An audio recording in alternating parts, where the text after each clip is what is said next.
नमस्कार। आज 26 जुलाई दिन मंगलवार, वक्त हो गया जी बिजनेस की बहुत ही खास पेशकश इंडिया 360 का। मैं हूं दीपक डोभाल। करेंगे दिन भर की तमाम बड़ी अहम खबरों का 360 डिग्री एनालिसिस। लेकिन सबसे पहले वो खबरें जो बनी हैं आज की सुर्खियां।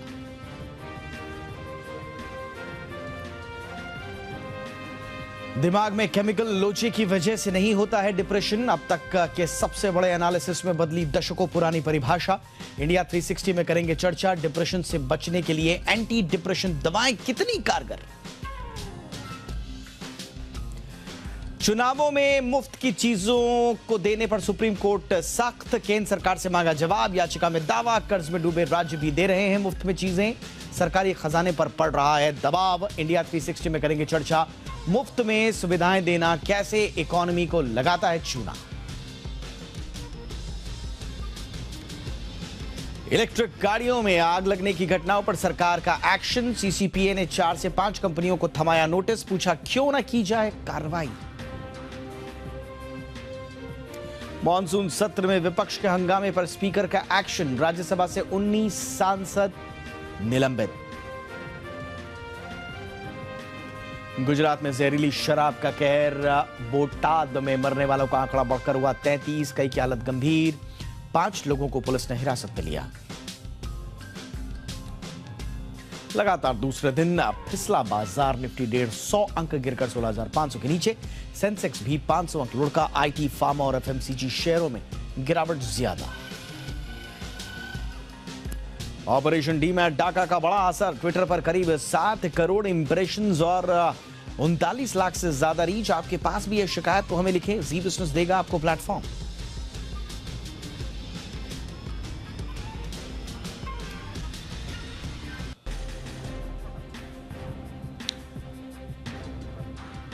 और ये थी सुर्खियां। अब जरा देखते हैं कि सुबह से शाम तक किस तरह से खबरें आगे बढ़ रही थी। सुबह से शाम तक क्या हुआ, एक पूरा अपडेट।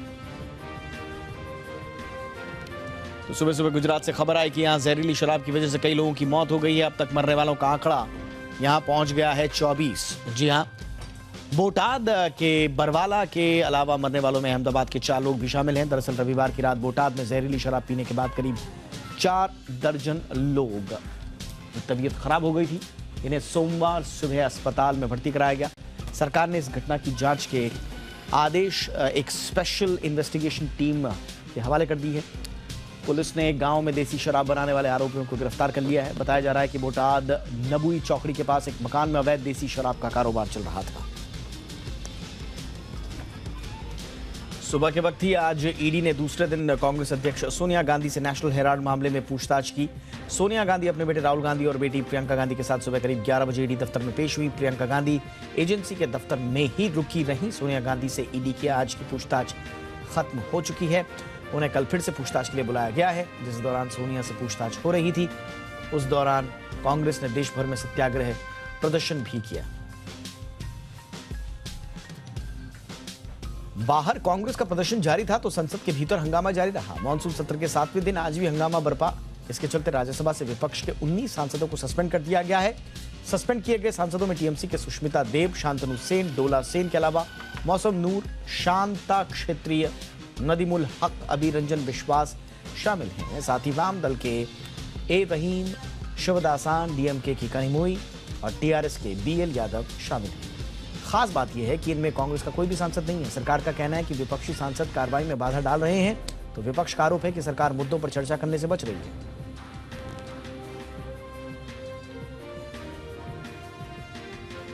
बंगाल के शिक्षक भर्ती घोटाले में अरेस्ट किए गए पार्थ चटर्जी आज वापस कोलकाता पहुंच गए। कोलकाता में भी डॉक्टर्स ने मेडिकल रिपोर्ट्स के आधार पर उन्हें भर्ती करने से मना कर दिया। ईडी ने कोलकाता हाईकोर्ट को जानकारी दी है कि पार्थ की मेडिकल रिपोर्ट्स आ चुकी हैं, वो ठीक हैं, उनकी लगातार निगरानी की जा रही है। इस बीच ईडी ने पार्थ के करीबी अर्पिता मुखर्जी के घर से एक डायरी बरामद की है। रिपोर्ट्स में ईडी के हवाले से कहा गया है कि 40 पन्नों की इस डायरी में शिक्षक घोटाले से जुड़ी एंट्रीज हैं। ईडी ने कहा कि 40 में से 16 पन्नों में पैसे के अवैध लेन देन का जिक्र है। यूपी के लखीमपुर खीरी हिंसा मामले में आरोपी आशीष मिश्र को बड़ा झटका लगा है। इलाहाबाद हाईकोर्ट की लखनऊ बेंच ने आशीष मिश्र की जमानत याचिका खारिज कर दी है। कोर्ट ने कहा कि रिकॉर्ड पर उपलब्ध तथ्यों को देखते हुए आशीष मिश्र को जमानत पर रिहा नहीं किया जा सकता। यह निर्णय न्यायमूर्ति कृष्ण पहल की एकल पीठ ने आशीष मिश्र की जमानत याचिका को खारिज करते हुए पारित किया है।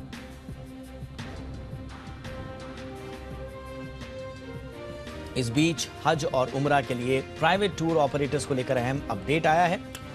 सरकार ने बताया कि हज और उम्रा के लिए प्राइवेट टूर ऑपरेटर्स की सेवाएं जीएसटी की छूट से बाहर नहीं हैं। सुप्रीम कोर्ट ने प्राइवेट टूर ऑपरेटर्स की तरफ से दायर याचिका पर फैसला दिया है। प्राइवेट टूर ऑपरेटर्स की दलील थी कि हज और उम्रा की सेवाएं देश के बाहर ही दी जाती हैं, ऐसे में उन पर जीएसटी नहीं लगाया जा सकता। टूर ऑपरेटर्स का कहना था कि यह संविधान के अनुच्छेद 245 के खिलाफ है। साथ ही ये भी कहा गया कि जो हज कमेटी के जरिए हज करने जाते हैं उन पर जीएसटी नहीं लगाया जाता। सुप्रीम कोर्ट ने जीएसटी से छूट देने के मामले में और भेदभाव के मामले को खारिज कर दिया है, लेकिन देश की बाहर की सेवाओं पर जीएसटी लगाने के मसले पर सुनवाई जारी रहेगी। प्रधानमंत्री नरेंद्र मोदी ने श्रीलंका के राष्ट्रपति रानिल विक्रमसिंघे को उनके राष्ट्रपति बनने पर बधाई दी है। श्रीलंका में जारी आर्थिक संकट के बीच बीते सप्ताह ही रानिल विक्रमसिंघे ने शपथ ली है। इस पर पीएम मोदी ने आज पत्र भेजकर उन्हें शुभकामनाएं दी हैं। पीएम मोदी ने कहा कि भारत लोकतांत्रिक साधनों के माध्यम से पड़ोसी मुल्कों में स्थिरता और आर्थिक सुधार के लिए श्रीलंकाई लोगों के साथ खड़ा है। गोटबाया राजपक्षे के इस्तीफे के बाद रानिल विक्रमसिंघे को संसद में हुई वोटिंग के दौरान 134 पद मिले। रानिल विक्रमसिंघे इससे पहले श्रीलंका के प्रधानमंत्री के रूप में काम कर चुके हैं। अमरनाथ में पवित्र गुफा के आसपास पहाड़ों पर भारी बारिश हो रही है। इसके चलते अमरनाथ गुफा क्षेत्र के पास बने तालाबों और झरनों में बाढ़ आ गई है। 8 जुलाई को हुए हादसे जैसी स्थिति ना बने, इसके लिए अधिकारियों ने तत्काल अलर्ट जारी किया है। अब तक 4000 से ज्यादा तीर्थयात्रियों को सुरक्षित बाहर निकाल लिया गया है। इन तमाम लोगों को पंचतरणी की ओर भेजा गया है। फिलहाल स्थिति नियंत्रण में है। अमरनाथ यात्रा 11 अगस्त को रक्षाबंधन पर समाप्त होगी। जानकारी के मुताबिक 29 जून से अब तक 1,38,000 तीर्थयात्री भगवती नगर बेस कैंप से दर्शन के लिए रवाना हो चुके हैं।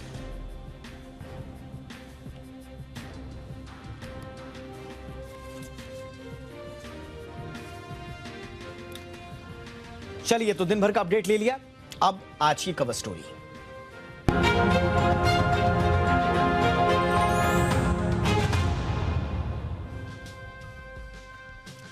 बहुत ही महत्वपूर्ण आज का विषय है कवर स्टोरी में, और यह है मानसिक स्वास्थ्य से जुड़ा हुआ। लेकिन इस स्टोरी में एक नया एंगल है। डिप्रेशन से ठीक होने के लिए लोग जो दवाएं लेते हैं, वो दवाएं आपको ठीक करने के बजाय बीमार कर सकती हैं। ऐसा हम इसलिए कह रहे हैं क्योंकि डिप्रेशन के लिए सेरोटोनिन, ये केमिकल बताया जाता है कि यही जिम्मेदार है एक आदमी को डिप्रेशन में डालने के लिए।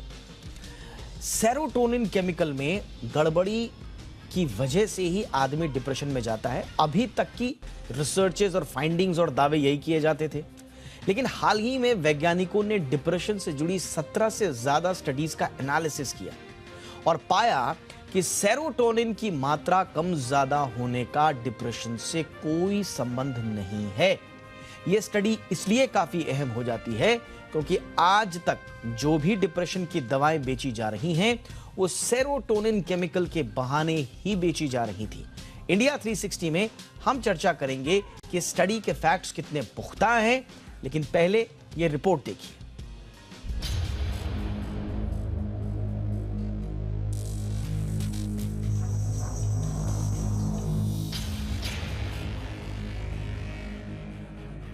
दशकों से दुनिया को अवसाद यानी डिप्रेशन की एक ही परिभाषा पढ़ाई जा रही है। इस परिभाषा के मुताबिक आपके दिमाग में मौजूद सेरोटोनिन केमिकल की मात्रा अगर कम या ज्यादा होती है तो व्यक्ति डिप्रेशन का शिकार हो जाता है। 60 के दशक में यह परिभाषा दुनिया के सामने रखी गई थी और 90 का दशक आते आते इसी परिभाषा के आधार पर एंटी डिप्रेशन दवाओं ने बाजार पर कब्जा कर लिया। ये एंटी डिप्रेशन दवाएं दिमाग में सेरोटोनिन के लेवल को मेंटेन करने का काम करती हैं। लेकिन हाल ही में हुई एक स्टडी ने सेरोटोनिन वाली थियरी को नकार दिया है। मॉलिक्यूलर साइकियाट्री जर्नल में इसको लेकर एक रिपोर्ट पब्लिश की गई है। ब्रिटेन की यूनिवर्सिटी ऑफ लंदन के वैज्ञानिकों ने 17 से ज्यादा स्टडीज का अध्ययन किया है। अध्ययन में वैज्ञानिकों को सेरोटोनिन की मात्रा में बदलाव की वजह से डिप्रेशन होने का कोई सबूत नहीं मिला। दशकों की इन रिसर्च के एनालिसिस में कुछ ऐसा नहीं मिला जिसमें केमिकल इनबैलेंस को डिप्रेशन की वजह बताया गया हो। वैज्ञानिकों ने डिप्रेशन से पीड़ित और स्वस्थ लोगों के डाटा को एनालाइज किया और दोनों के सेरोटोनिन लेवल में कोई पुख्ता फर्क नजर नहीं आया। सेरोटोनिन हाइपोथेसिस के सहारे सालों से एंटी डिप्रेशन दवाएं बेची जा रही हैं। रिसर्च से जुड़े वैज्ञानिकों ने कहा है कि ये दवाएं किसी प्लेसबो से कम नहीं हैं। इनमें व्यक्ति डिप्रेशन से ठीक तो नहीं होता, बल्कि इससे पीड़ित पर बुरा असर पड़ने की आशंका रहती है। So even if without knowing music, you can still do those activities which will help the person to come out of depression, because it helps the person to when you are doing music, you are actually interacting with someone.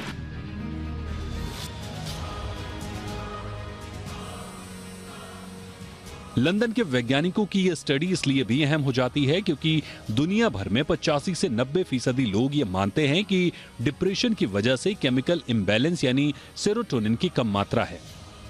साल 1969 में depression पर बनी serotonin hypothesis सिर्फ एक अंदाजा ही साबित हुई है।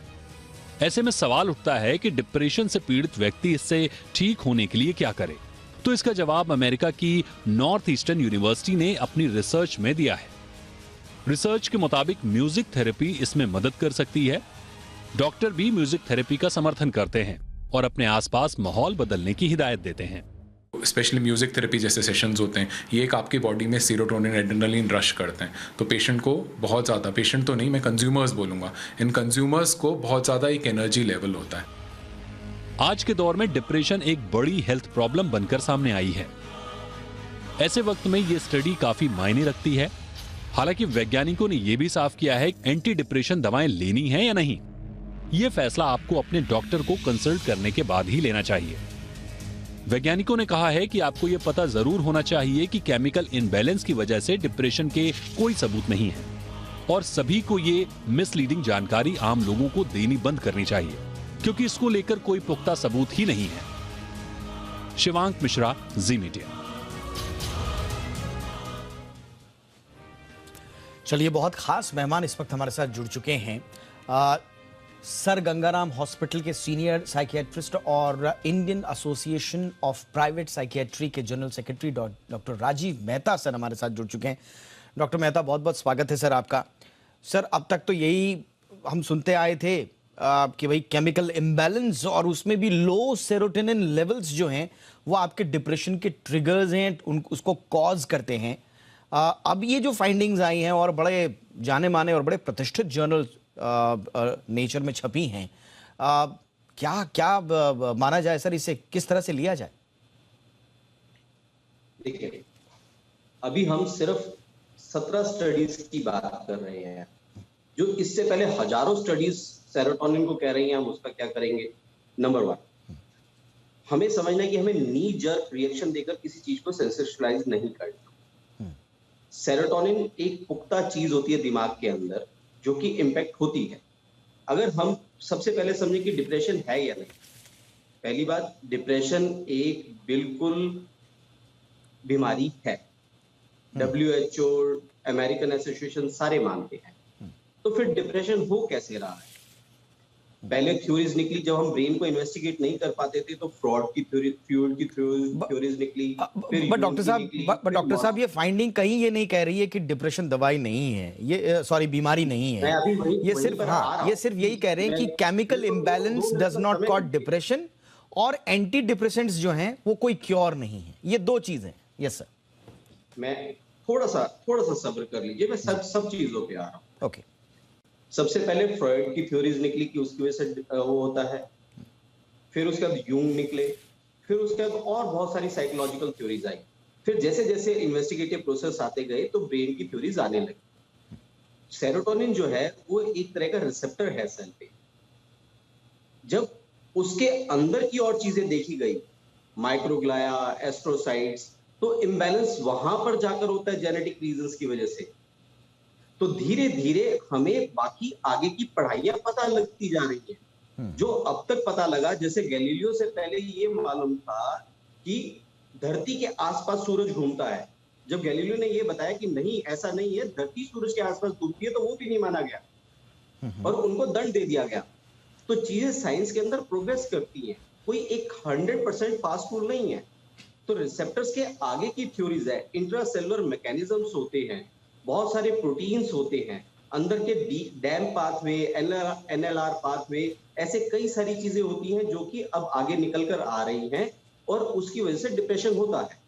जब हम एंटी डिप्रेसेंट्स देते हैं तो सेरोटोनिन पे बिल्कुल असर होता है, पर वो असर पहले से 3 से 4 हफ्ते के अंदर पूरा हो जाता है। उसके बाद जाकर वो जेनेटिक मॉडिफिकेशंस करती है वो दवाइयां।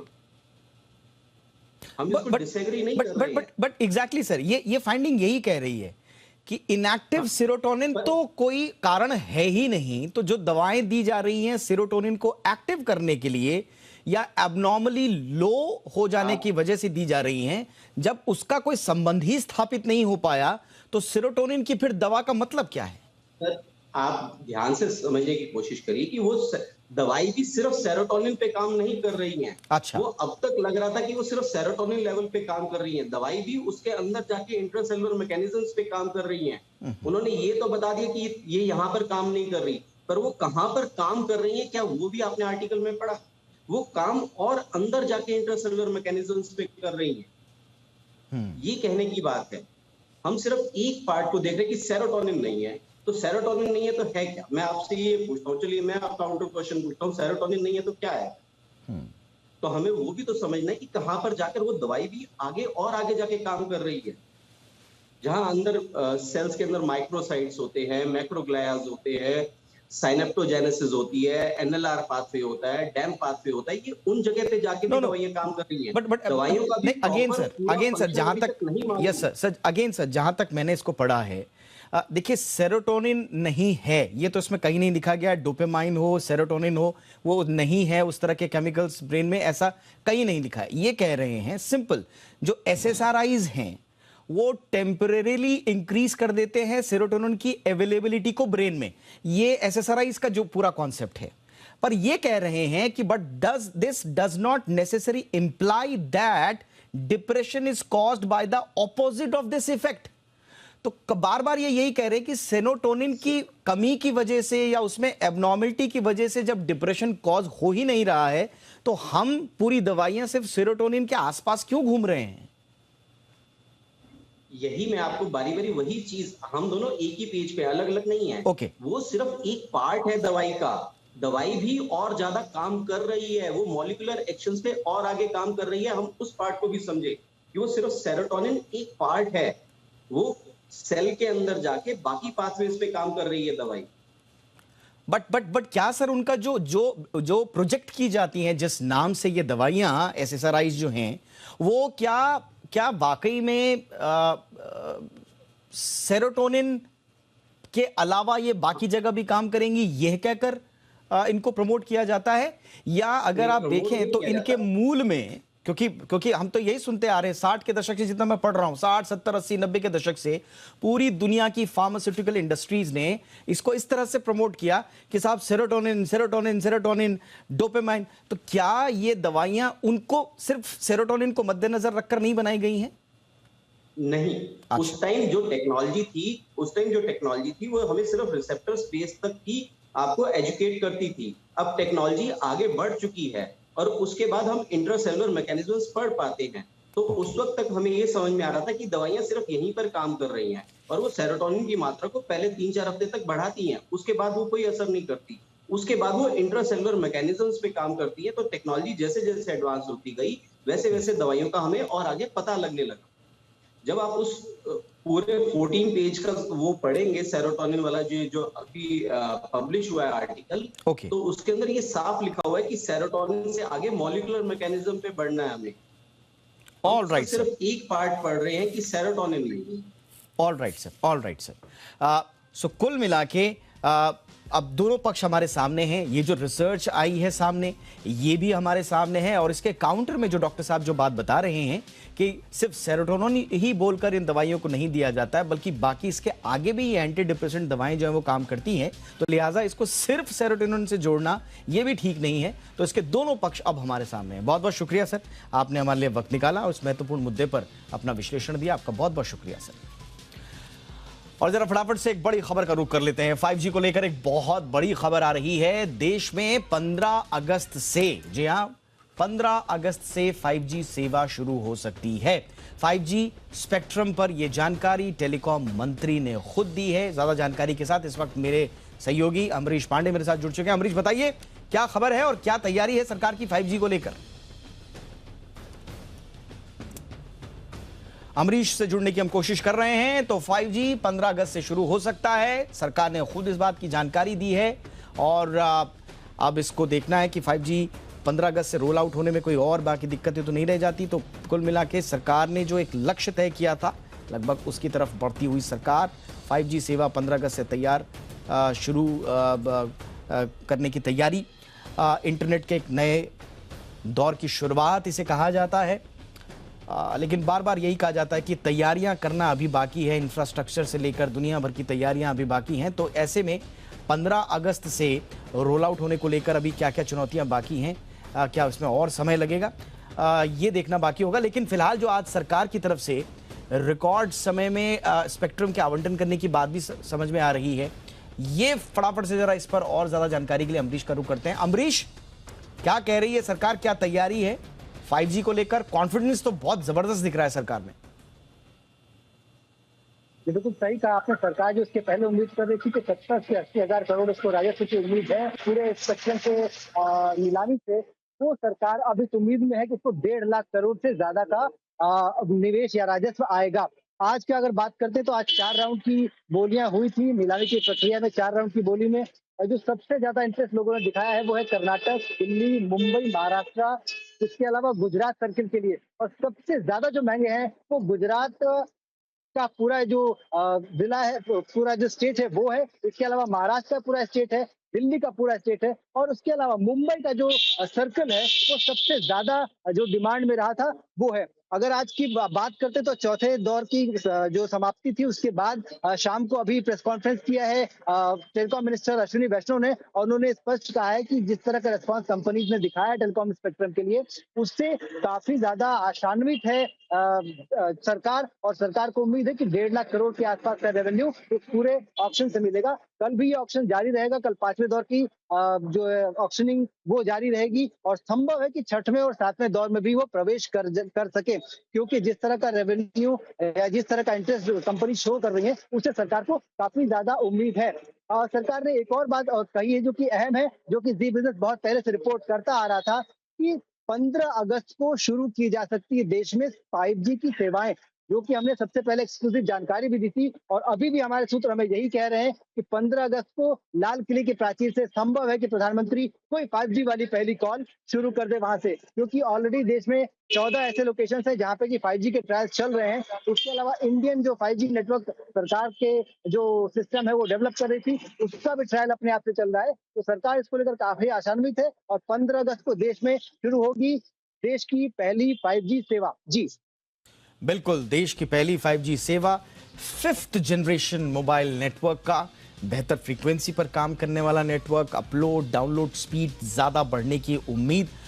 लेकिन बहुत सारी अभी इसमें चुनौतियां हैं, लेकिन सरकार जैसा कि अमरीश ने भी बताया कि जी बिजनेस इस खबर को बड़ी प्रमुखता से बताता भी रहा है कि तैयारी 15 अगस्त से थी, और स्पेक्ट्रम का जो आज नीलामी का जो आज का दौर चला है उसके बाद जो प्रेस कॉन्फ्रेंस की है मंत्री जी ने, उनका भी यही कहना है कि हम 15 अगस्त तक इसको लॉन्च करने की तैयारी में है। शुक्रिया अमरीश इस तमाम जानकारी के लिए, आगे भी अपडेट इस मुद्दे पर जुड़े हुए लेते रहेंगे।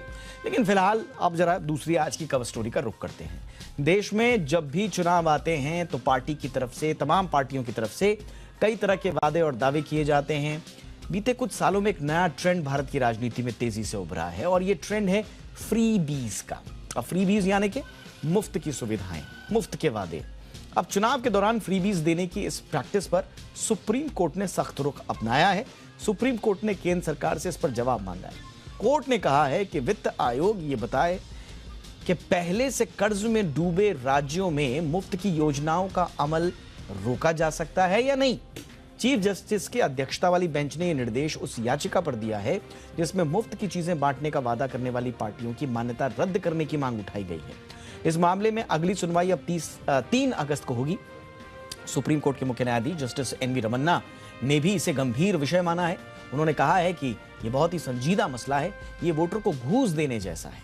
सुप्रीम कोर्ट ने पिछली सुनवाई पर केंद्र सरकार और चुनाव आयोग को नोटिस भी भेजा था, जिस पर कोई ठोस जवाब नहीं मिलने के बाद अब सुप्रीम कोर्ट ने वित्त आयोग से रिपोर्ट तलब की है। मुफ्त की चीजें बांटने का वादा करने वाली पार्टियों के खिलाफ बीजेपी नेता और वकील अश्विनी उपाध्याय कोर्ट पहुंचे हैं। उन्होंने अपनी याचिका में मुफ्त में चीजें बांटने का दावा करने वाली पार्टियों की मान्यता रद्द करने की मांग की है। उनकी याचिका में कहा गया है कि इस तरह की घोषणाएं एक तरह के मतदाता को एक तरह से रिश्वत देने जैसी बात है।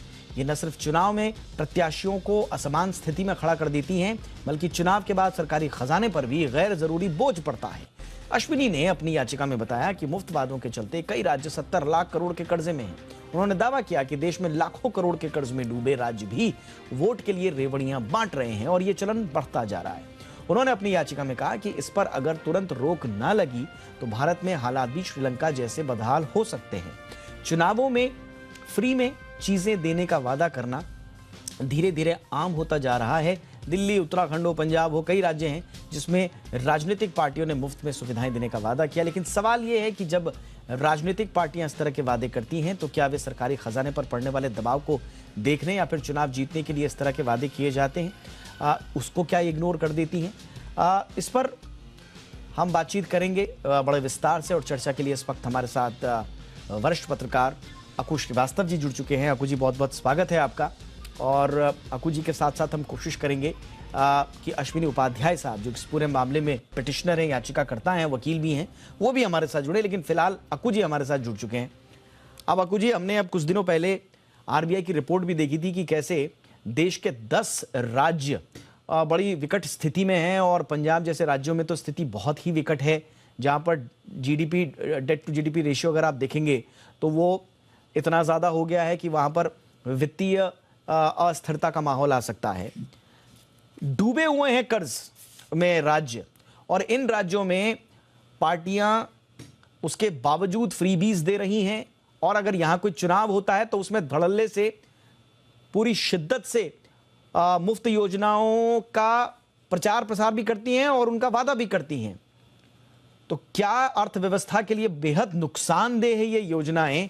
जैसा कि सुप्रीम कोर्ट में याचिका दाखिल की गई है, क्या वाकई में इस तरह की राजनीतिक पार्टियों के मान्यता जो है रद्द कर देनी चाहिए सर? देखिए साहब, अगर आप देश की सेहत के हिसाब से देखेंगे तो निश्चित रूप से इस तरीके की बातें, इस तरीके की योजनाएं जो हैं वो देश की आर्थिक सेहत को खराब करती है। लेकिन अब क्योंकि एक दौर चल गया है और वो दौर जो है गरीब को अपग्रेड करने के नाम पर चल गया है। साउथ में, दक्षिण में तो आप ये देखें कि साहब वोट के लिए वहाँ उनको थोड़े बहुत घरेलू सामान दिए गए, टीवी दिया गया, और बाद में तो जेवरात तक देने की बात थी और बल्कि दिया जा रहा है।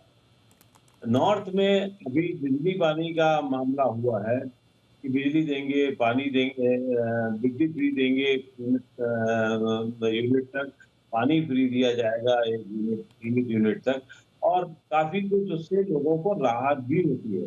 लेकिन ये राहत किस कीमत पे होती है, हमें ये भी देखना होगा।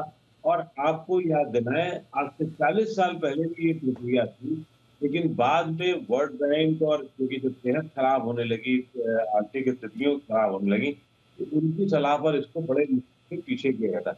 अब पिछले 10-1 साल से ये सिलसिला फिर से शुरू हो गया है वोटर को खींचने के लिए, चाहे बिजली पानी के नाम पे हो, चाहे अन्य नाम पर हो। लेकिन इसमें भी आपको बाइफरकेट करना बहुत मुश्किल है।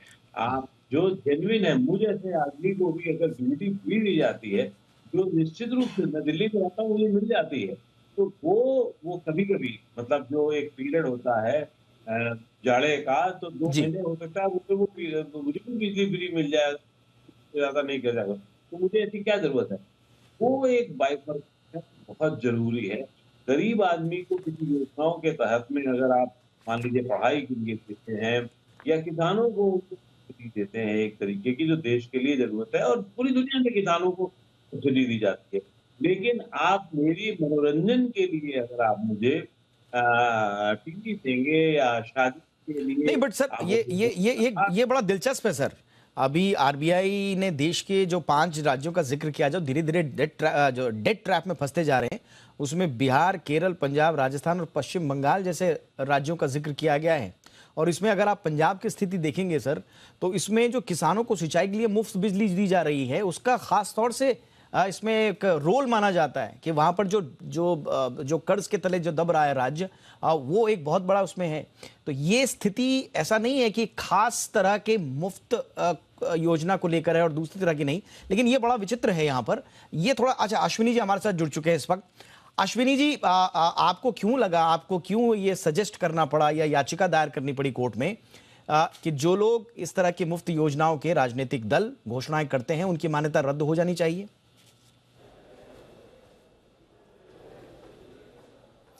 देखिए, मैंने जनवरी में इस पीआईएल को फाइल किया था। उस समय विधानसभा चुनाव चल रहे थे, पंजाब का भी था, यूपी का भी था, 5 या 6 राज्यों का चुनाव चल रहा था। तो जब मैंने देखा कि पॉलिटिकल पार्टियां जो वादा कर रही हैं वो कर सकती नहीं कर सकती, फिर मैं थोड़ा रिसर्च किया तो पता चला भारत के राज्यों के ऊपर 70 लाख करोड़ का कर्जा है। जैसे पंजाब में मुफ्त का वादा कर रही है, पंजाब में ऑलरेडी 3 लाख करोड़ का कर्जा था, यूपी में 6 लाख करोड़ का कर्जा है, महाराष्ट्र के ऊपर 6 लाख करोड़ का कर्जा है, आंध्रा तेलंगाना के ऊपर 3-3 लाख करोड़ का कर्जा, राजस्थान के ऊपर 3 लाख करोड़ का कर्जा, बिहार के ऊपर 4 लाख करोड़ का कर्जा, बंगाल के ऊपर 4 लाख करोड़ का कर्जा।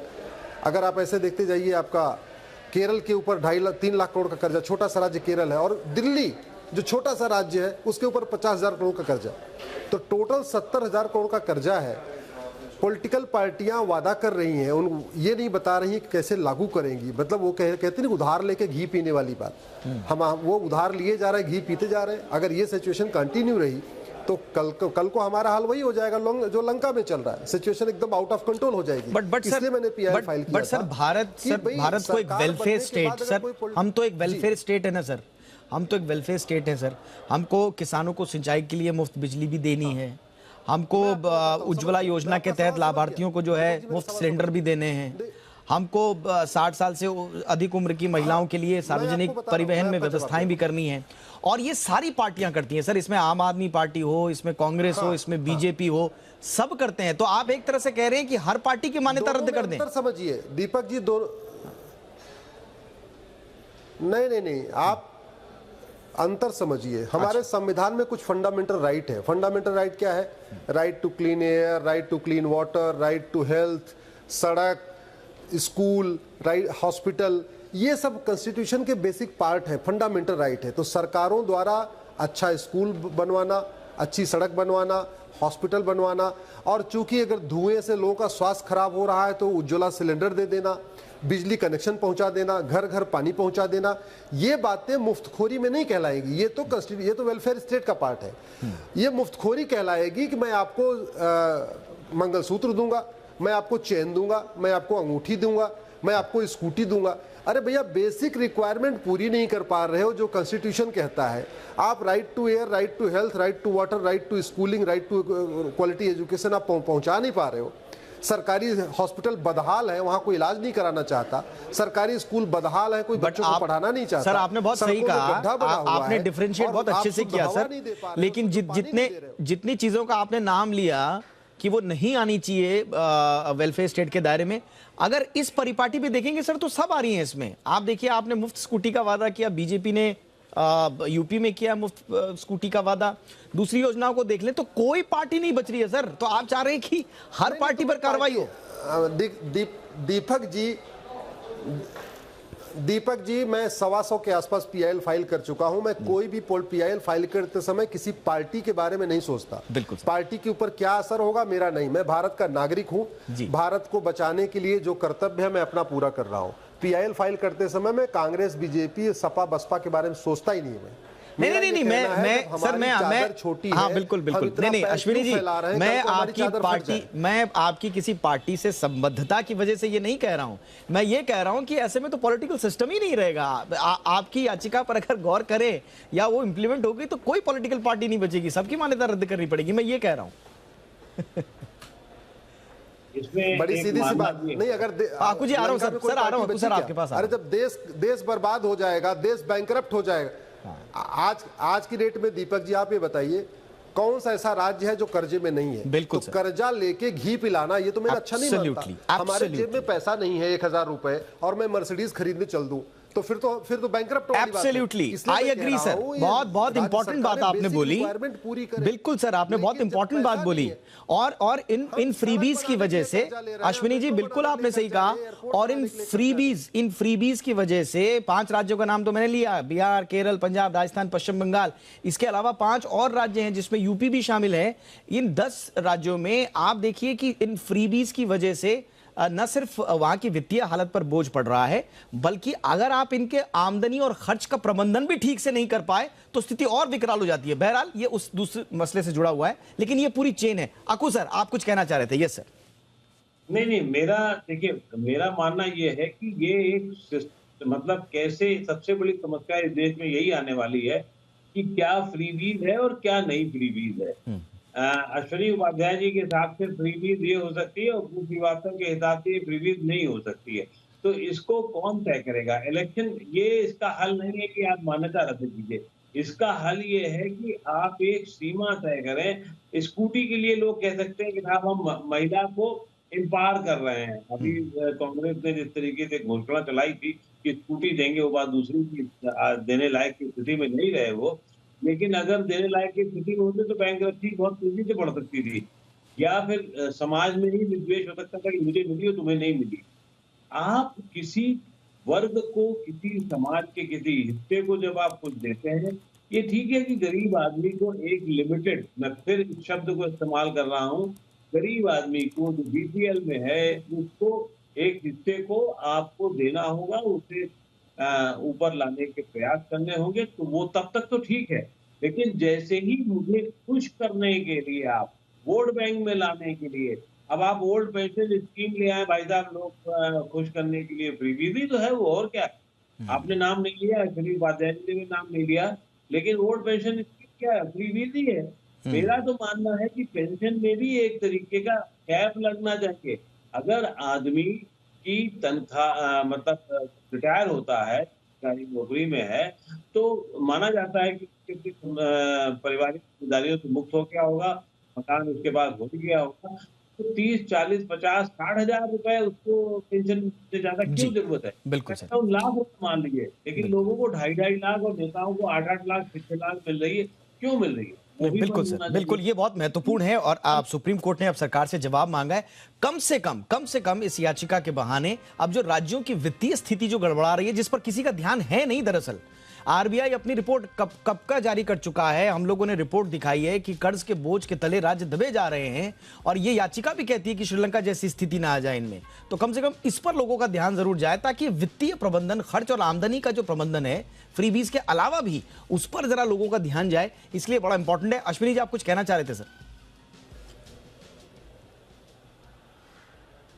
हाँ दीपक जी, मैं ये कह रहा था, बड़ी सीधी सी बात है, आज की डेट में कोई भी राज्य ऐसा नहीं है जो आपको एक्स्ट्रा दे सके।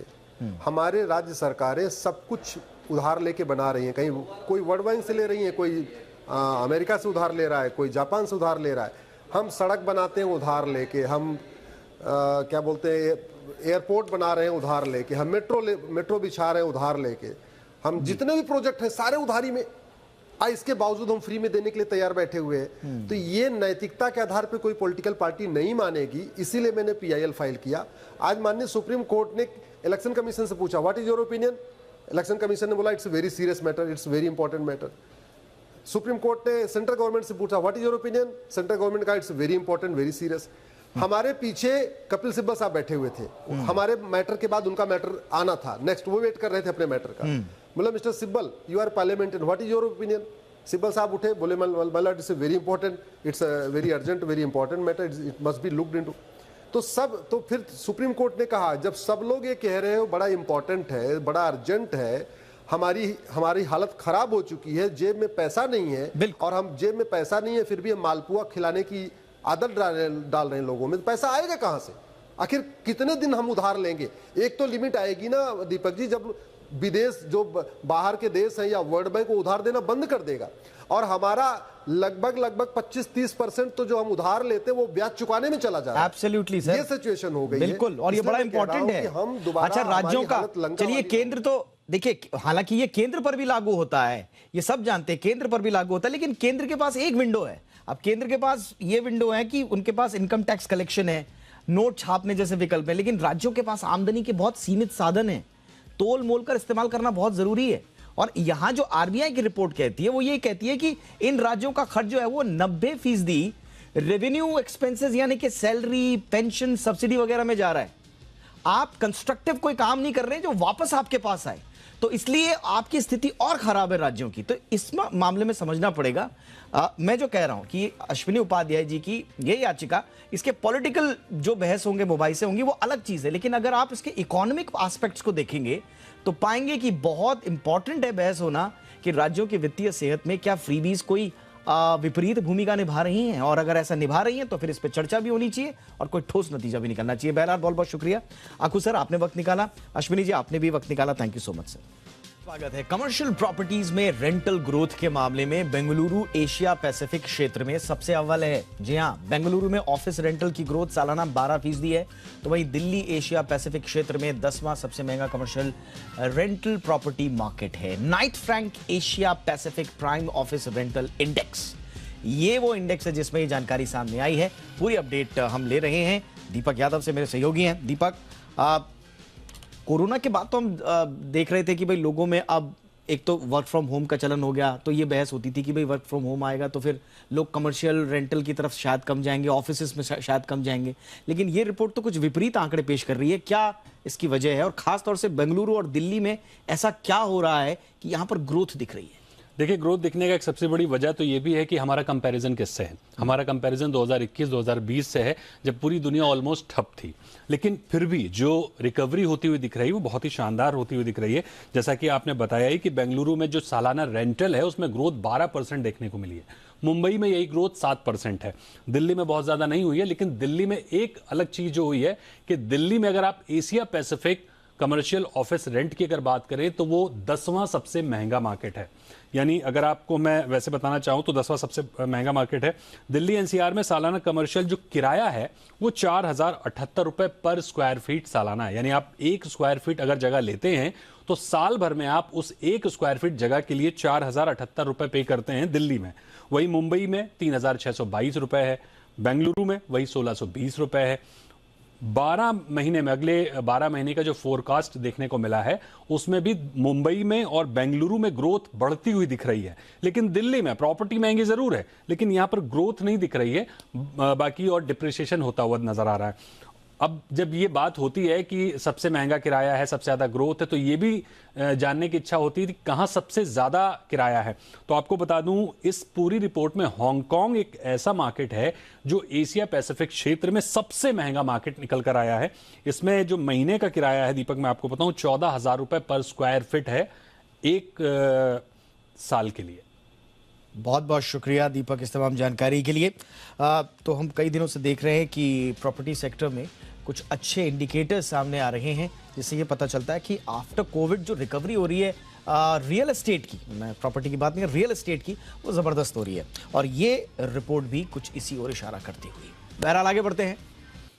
एक ही केमिकल कंपोजिशन से बनी अलग अलग कंपनियों की दवाओं की कीमतों में भारी अंतर होता है। आखिर क्यों? दरअसल कंपनियां अपनी ब्रांड वैल्यू के हिसाब से दवाओं की कीमत वसूलती हैं। कई बार डॉक्टर भी कमीशन लेकर महंगी महंगी दवा लिखते हैं, लेकिन अब 1 मॉलिक्यूल 1 MRP की बात और मांग उठने लगी है। आखिर 1 मॉलिक्यूल 1 MRP के लागू होने से क्या फायदा होगा, इसके लागू होने में क्या दिक्कत है, कहीं ऐसा तो नहीं है कि इससे बाजार में घटिया दवाएं बिकने लगेंगी? बहुत सारे सवाल हैं इस पूरी बहस के इर्द गिर्द। ये रिपोर्ट देखिए। जरा सोचिए, ब्लड प्रेशर, शुगर या किसी भी बीमारी की एक ही केमिकल कंपोजिशन की दवा अलग अलग कंपनियां सस्ती या ऊंची कीमतों पर क्यों बेचती हैं? किसी बड़ी कंपनी की दवा की कीमत अगर 250 रुपए है तो उसी केमिकल कंपोजिशन की किसी छोटी कंपनी की दवा आपको 100 रुपए में ही मिल जाए, तो फिर कीमतों में इतना बड़ा अंतर क्यों?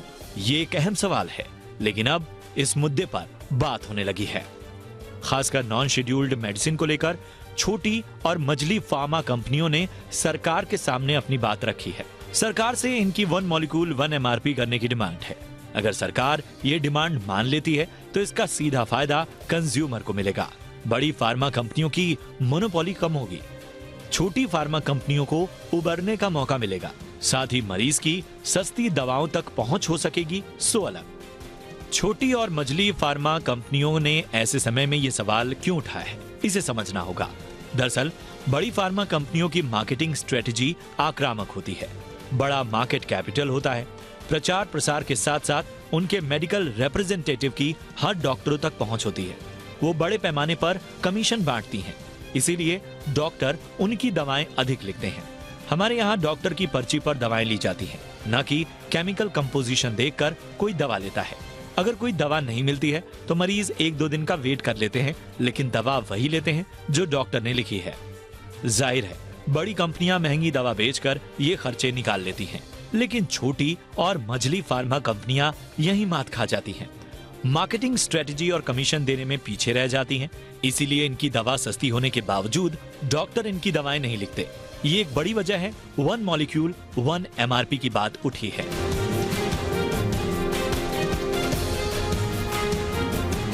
वन मॉलिक्यूल 1 MRP के लागू होने से भले ही छोटी फार्मा कंपनियों को फायदा होगा, लेकिन इसका सीधा कनेक्शन कंज्यूमर के हित से जुड़ा है। जाहिर है जब सेम केमिकल कंपोजिशन की दवाओं पर 1 MRP होगी तो बड़ी फार्मा कंपनियों की ओर से डॉक्टरों को मिलने वाले कमीशन में कमी आ जाएगी, दवाओं की कीमतें घटेंगी। लेकिन सवाल उठेगा कि बड़ी फार्मा कंपनियां R&D करती हैं और दवाओं में अच्छी क्वालिटी का रॉ मटेरियल इस्तेमाल करती हैं, इसीलिए उनकी दवाएं महंगी होती हैं। ये सवाल उठना भी चाहिए, इसमें भी कंज्यूमर का बड़ा हित छिपा है। सरकार दवाओं में इस्तेमाल होने वाले रॉ मटेरियल को लेकर सख्ती करेगी, जिसके चलते सभी छोटी बड़ी फार्मा कंपनियों की दवाएं गुणवत्ता के मानकों के अनुरूप होंगी। ऐसे में दवा की क्वालिटी को लेकर कंज्यूमर के तौर पर मरीज को चिंता करने की जरूरत नहीं होगी। वैसे भी सरकार जरूरी दवाओं की कीमतों को कम करने को लेकर अपनी बात साफ कर चुकी है। ऐसे में कंज्यूमर को सस्ती और क्वालिटी की दवाएं वाजिब कीमत पर मिलेंगी। ब्यूरो रिपोर्ट, जी मीडिया। IRCTC पर टिकट बुकिंग करने के दौरान टिकट प्राइस काफी ज्यादा उतार चढ़ाव देखने को मिल रहा है। कुछ टिकट जहां 2400 रुपए के हैं तो कुछ 5 से 10 हजार रुपए तक के नजर आ रहे हैं। IRCTC पर इस दिक्कत का जायजा लिया हमारे संवाददाता सौरभ पांडे ने। इस बार छठ और दिवाली पर आपको घर जाना पड़ सकता है महंगा। जी हाँ, महंगा हम इसलिए कह रहे हैं क्योंकि जब हमने ट्रेन के दरों की और फ्लाइट के दरों की कीमतों को देखा तो पाया कि दोनों की कीमतें एक ही तरह की थी। आइए आपको बता दें कि किस तरह से हमने पाया और क्या तरीका रहा इन सबको देखने का। तो आप देख सकते हैं यहाँ पर हम पहुँच गए हैं और वेबसाइट हमने खोल दी है। यहाँ पर आप देख सकते हैं कि पूरे स्क्रीन पर जो है आप बुक टिकट ऑप्शन आपको दिख रहा है। यहाँ पर आपको सिर्फ आपका पॉइंट ऑफ ओरिजिनेशन और डेस्टिनेशन सिलेक्ट करना है। उसके बाद आपको अपनी डेट सिलेक्ट करनी है। जैसे कि हम सिलेक्ट कर रहे हैं यहाँ पर अक्टूबर 21 का, यानी कि 21 अक्टूबर। उसके बाद हम सर्च पे जाते हैं। पेज खुलते ही आप देख सकते हैं कि किस तरह से यहाँ पर जो है ट्रेनों की सारी लिस्ट यहाँ पर आ गई है। लेकिन अगर अब बात की जाए सीटों की तो इसमें सीट अवेलेबल नहीं है। जब हम ऊपर आते हैं तो हम यहाँ पर देखते हैं कि यहाँ पर एक सुविधा एक्सप्रेस जो है वो लगी हुई है। अगर उसके टिकटों की बात करें तो सारी की सारी ट्रेनों में टिकटें अवेलेबल है। बात करें उसके कीमतों की तो कीमत अगर आप देख पाएँ तो कीमत यहाँ पर बेस फेयर 3000 रुपये बताए गए हैं।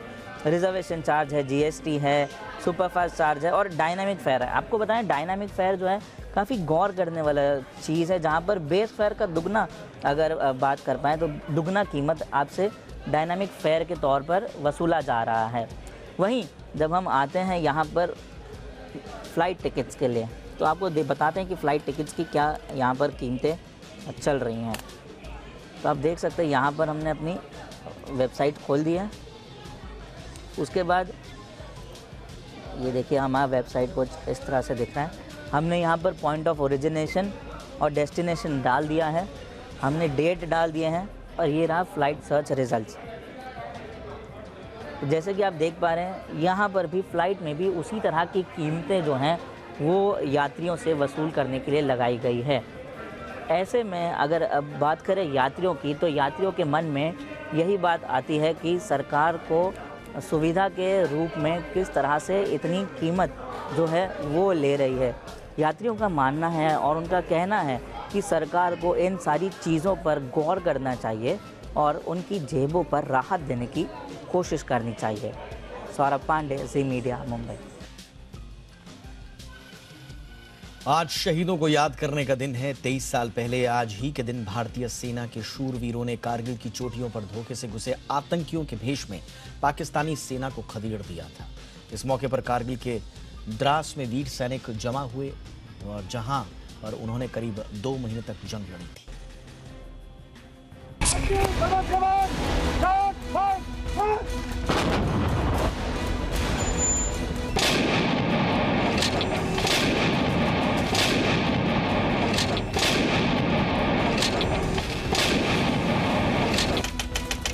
तारीख 3 मई 1999, वो तारीख जब करगिल की ऊंची पहाड़ियों पर पाकिस्तान के सैनिकों ने कब्जा कर लिया था।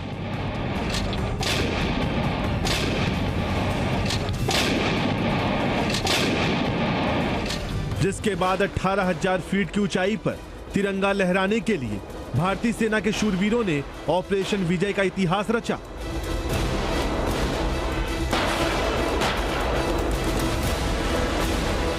आज करगिल विजय की 23वीं वर्षगांठ है। 26 जुलाई 1999 ही वो दिन था जब भारतीय सेना ने करगिल की पहाड़ियों को घुसपैठियों के चंगुल से पूरी तरह छुड़ा लिया।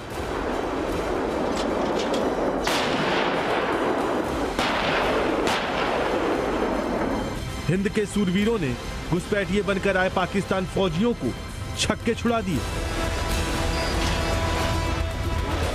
और 60 दिन से ज्यादा चले युद्ध में पाकिस्तान को आखिरकार घुटने टेकने पड़े।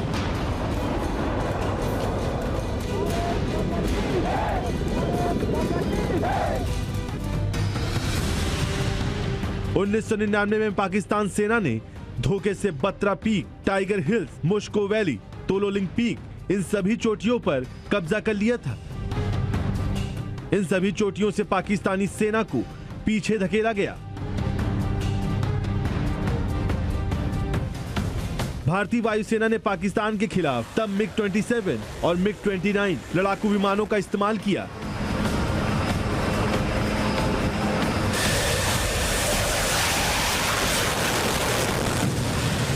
लेकिन बोफोर्स तोपों के गोलों से पाकिस्तान को हराने में बहुत अहम भूमिका निभाई थी।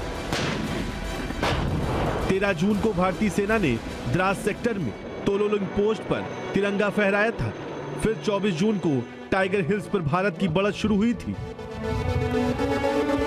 वायुसेना के मोर्चा संभालने के बाद आखिरकार 26 जुलाई को पाकिस्तान के कब्जे से आखिरी चोटी भी छीन ली गई। आज देश के लिए उन वीर सपूतों को याद करने का दिन है जिन्होंने जान की बाजी लगाकर हिंदुस्तान का ताज बचा लिया। आज कारगिल विजय दिवस है। आज ही के दिन मैं आपको बता दूं, ये फतेह यहाँ पर हुई थी। यहाँ इन चोटियों पे तिरंगा फिर से लहराया था और तब से लेकर आज तक हर वर्ष आज के दिन यहाँ जश्न होता है। उन शहीदों को याद किया जाता है, उन्हें श्रद्धांजलि दी जाती है और ये एहसास जगाया जाता है कि उनकी प्राणों की आहुति की वजह से ही हम आज द्रास, करगिल, लेह और इन पहाड़ियों को खुशहाल और सुरक्षित देख रहे हैं। कैमरा पर्सन इरफान मंजूर के साथ खालिद हुसैन, जी मीडिया, लामोचंद, द्रास। इंडिया 360 में इतना ही। इजाजत दें और हैशटैग याद रखिए, हैशटैग जी इंडिया 360। कोई राय, कोई सुझाव हो तो जरूर भेजिएगा। फिलहाल नमस्कार।